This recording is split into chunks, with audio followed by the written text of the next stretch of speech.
Yes, welcome back to Arcanex. So Christmas exam in ഒരു 60 ദിനങ്ങൾ കൂടി മാത്രം നമ്മുടെ മുന്നിലുള്ള അല്ലേ അതി. ഇനിയുള്ള ദിവസങ്ങൾ വ്യക്തമായിട്ടും വൃത്തിയായിട്ടും പഠിച്ചാൽ മാത്രമേ നല്ലൊരു മാർക്കിലേക്ക് നമുക്ക് എത്താൻ പറ്റൂ. സോ ആദ്യം ഏതൊക്കെ ചാപ്റ്റേഴ്സ് ക്രിസ്മസ് എക്സാമിന് പഠിക്കണം ഈ ഒരു കാര്യമാണ് നിങ്ങൾ അറിയേണ്ടത്. സോ എല്ലാ സബ്ജക്റ്റുകളും നമ്മൾ ഡിസ്കസ് ചെയ്യാൻ പോവാണ്. അതായത് ഒരുപാട് കുട്ടികൾക്ക് ഡൗട്ട് ഉണ്ട്.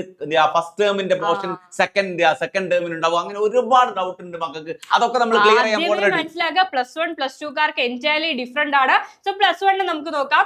ആദ്യം ഫിസിക്സിൽ എത്ര ചാപ്റ്റർ നിങ്ങൾ ക്രിസ്മസ് എക്സാമിന് വേണ്ടി പഠിക്കണം? എത്ര ചാപ്റ്റർ പഠിക്കണം? ഫസ്റ്റ് ടേമിലെയും സെക്കൻഡ് ടേമിലെയും മുഴുവൻ ചാപ്റ്റേഴ്സും ക്രിസ്മസ് എക്സാമിന് വേണ്ടി പഠിക്കണം. അതായത് 11 ചാപ്റ്റർ തെർമോഡൈനാമിക്സ് വരെയുള്ള എല്ലാ ചാപ്റ്റേഴ്സും ക്രിസ്മസ് എക്സാമിന് വേണ്ടി നിങ്ങൾ പഠിക്കേണ്ടതായിട്ടുണ്ട്.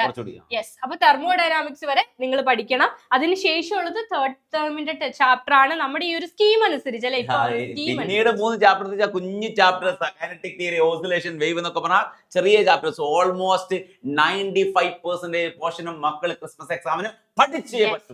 ഓക്കെ, ഇനി ഫിസിക്സ് കെമിസ്ട്രിയിലേക്ക് പോവാണ്. ഫിസിക്സിന് ശേഷം കെമിസ്ട്രിയിലെ 7 ചാപ്റ്റേഴ്സ് ആണ് ക്രിസ്മസ് എക്സാമിന് പഠിക്കേണ്ടത്. അപ്പൊ കഴിഞ്ഞ വർഷം റിഡോക്സ് റിയാക്ഷൻ ഉണ്ടാവില്ല എന്നൊക്കെ നമ്മൾ പറയുന്നുണ്ടായിരുന്നു. സ്കൂളുകളിലൊക്കെ ആണെങ്കിൽ റിഡോക്സ് ഉണ്ടാവില്ലെന്ന് പല കുട്ടികളോടും പറയുന്നുണ്ടായിരുന്നു. കുഞ്ഞുമക്കളോട് ഒറ്റ കാര്യം ഞാൻ ഓർമ്മിച്ചു തരാം. ലാസ്റ്റ് മൊമെന്റ് നിങ്ങൾ ഇപ്പൊ എത്ര ചാപ്റ്റർ എന്ന് പറഞ്ഞിരിക്കുന്നുണ്ടല്ലോ, ലാസ്റ്റ് മൊമെന്റിൽ മാത്രം ഈ സ്കീം നിങ്ങൾക്ക് കിട്ടുള്ളൂ. അല്ലെങ്കിൽ അങ്ങനെ ഒരു വ്യക്തമായ ഐഡിയ ഒന്നും തരൂല.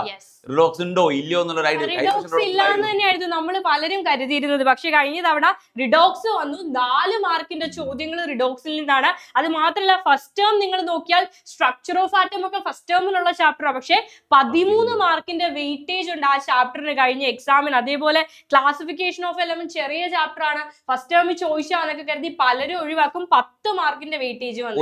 ഒരു ഹെൽപ്പ് ചെയ്തരാം. നിങ്ങൾ ഈ 13 മാർക്കിന് വേണ്ടി ചിലപ്പോൾ 5 or 6 ദിവസം ഫുൾ ഇരുന്ന് പഠിക്കേണ്ടി വരും. പക്ഷെ ഈ 10 മാർക്കിന് വേണ്ടി ഒരു ദിവസം ഇരുന്ന് പഠിച്ചാൽ മതില്ലേ? അതാ വ്യത്യാസം. ചാപ്റ്റർ അറിഞ്ഞു, അതാ പറയുന്നത് ചാപ്റ്റർ അറിഞ്ഞ് പഠിച്ചാലേ ഫുൾ മാർക്ക് കിട്ടുള്ളൂ എന്ന് പറയാൻ കാരണം എന്താ? ക്ലാസിഫിക്കേഷൻ പഠിക്കുന്ന കുറച്ച് സമയം മതി, അതിന് 10x സമയം വേണം സ്ട്രക്ചർ ഓഫ് ആറ്റം പഠിക്കാൻ. അപ്പോൾ അങ്ങോട്ടും ഇങ്ങോട്ടും ചെറിയൊരു വെയിറ്റേജ് വ്യത്യാസമൊക്കെ ചില ചാപ്റ്ററിൽ മാത്രം വരാറുണ്ട്. എന്നാൽ പോലും ഫസ്റ്റ് ടേമിലെ ചാപ്റ്റേഴ്സ് സെക്കൻഡ് ടേം പോലെ തന്നെ ഇമ്പോർട്ടന്റ് ആണ്. അപ്പൊ 7 ചാപ്റ്ററുകൾ അല്ലെ, കെമിസ്ട്രിയിൽ നിന്നും 7 ചാപ്റ്ററുകൾ നിങ്ങൾ പഠിക്കേണ്ടതായിട്ടുണ്ട്. 2 ചാപ്റ്റർ മാത്രമാണ് ഒഴിവാക്കി പബ്ലിക് എക്സാമിലേക്ക് പോകുന്നത്. അടുത്തത് ബയോളജിയിലേക്ക് പോകണം. ആദ്യം ബോട്ടണി എത്രയാണ്? ഏറ്റവും കൂടുതൽ നിങ്ങളെ കുഴക്കുന്നത് ബയോളജി തന്നെയാണ്. SLCക്ക് ഏറ്റവും ഹാപ്പി ആയിട്ട് പഠിച്ചത് ബയോളജി ആണെങ്കിൽ +1 വരുന്ന സമയത്ത് ഒരു കുട്ടി ഏറ്റവും കൂടുതൽ ചാപ്റ്റേഴ്സ് വരാൻ പോകുന്നത് ബയോളജിയിലാണ്. കാരണം ബോട്ടണിയിൽ തന്നെ ഈ സ്കീം അനുസരിച്ച് 7 ചാപ്റ്റേഴ്സ് ഫോട്ടോസിന്തസിസ് വരെയാണ് ബോട്ടണിയിൽ നിന്ന് നിങ്ങളോട് ചോദിക്കാൻ സാധ്യതയുണ്ട് നമ്മുടെ സ്കീം അനുസരിച്ച്. അതേപോലെ സുവോളജിയിൽ നിന്ന് ലോക്കോമോഷൻ ആൻഡ് മൂവ്മെന്റ് വരെ ചാപ്റ്റർ 8ന്റെ പകുതി വരെ, ഏകദേശം മെക്കാനിസം ഓഫ് മസിൽ കൺട്രാക്ഷൻ വരെയുള്ള പോർഷൻസ് ക്രിസ്മസ് എക്സാമിന് ഉണ്ടാവും. അതായത് രണ്ടും കൂടെ 15 ചാപ്റ്റേഴ്സോളം ബയോളജിയിൽ മാത്രമായിട്ട് വരുന്നുണ്ട്. ഇനി മാത്സിലേക്ക് പോവാം. ഫസ്റ്റ് ഇയർ മാത്സിലേക്ക് വരുന്ന സമയത്ത് ഏതൊക്കെയാ? Sets, relation function, trigonometric function, വലിയ വലിയ ചാപ്റ്റേഴ്സ്. എനിക്ക് തോന്നുന്നു ഏറ്റവും കൂടുതൽ കോണ്ടന്റ് പഠിക്കാനുള്ളത് മാത്സിലാണെന്ന് തോന്നുന്നത്. ഈവൻ ലിമിറ്റ്സ് ആൻഡ് ഡെറിവേറ്റീവ് അപ്പൊ ഈ ഒരു സ്കീം അനുസരിച്ച് ഡിസംബർ വരെ തീരേണ്ട പോർഷൻ ലിമിറ്റ്സ് ആൻഡ് ഡെറിവേറ്റീവ്സ് ആണ്. അതുവരെ ഉണ്ടാകുന്നു നമുക്ക് കരുതാം. അത്യാവശ്യം ടഫ് ആയിട്ടുണ്ട്. ലിമിറ്റ്സ് ആൻഡ് ഡെറിവേറ്റീവ് എന്ന് പറഞ്ഞാൽ 12th ആ ടോപ്പിക് ശരിക്കും 11th NCERT കൊണ്ടുവന്നാണ്.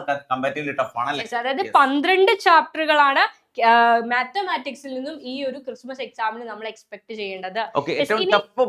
ബയോളജി കുറച്ചുകൂടി ഈസി ആയിട്ട് പഠിച്ചെടുക്കാൻ പറ്റും.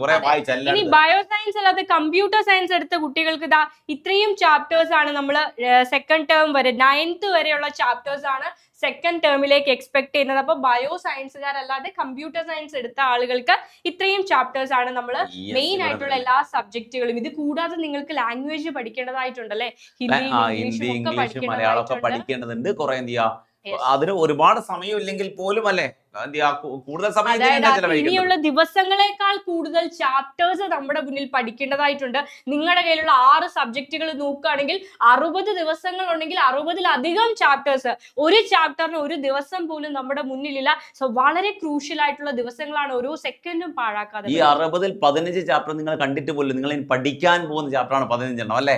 അപ്പൊ അത്രയും എഫേർട്ട് എടുത്ത് പഠിക്കാൻ നല്ല എനർജി. എല്ലാ ചാപ്റ്ററുകളുടെയും ലൈവുകള്, വൺ ഷോട്ടുകളും, NCERT ക്വസ്റ്റ്യനുകളും, PYQ ഒക്കെ നമ്മുടെ വീണ്ടും പറ. NCERT നമ്മൾ ആർക്കാനെക്സ് പോയിന്റ് NCERT ആണ്. NCERT പോയാൽ മാത്രമേ നിങ്ങൾക്ക് എന്ത് ചെയ്യുള്ളൂ, ഫുൾ മാർക്ക് എന്ന ലക്ഷ്യം സാധ്യമാക്കുള്ളൂ അല്ലെ? അപ്പൊ അടിപൊളിയായിട്ട് പഠിക്കുക. All the very best. By.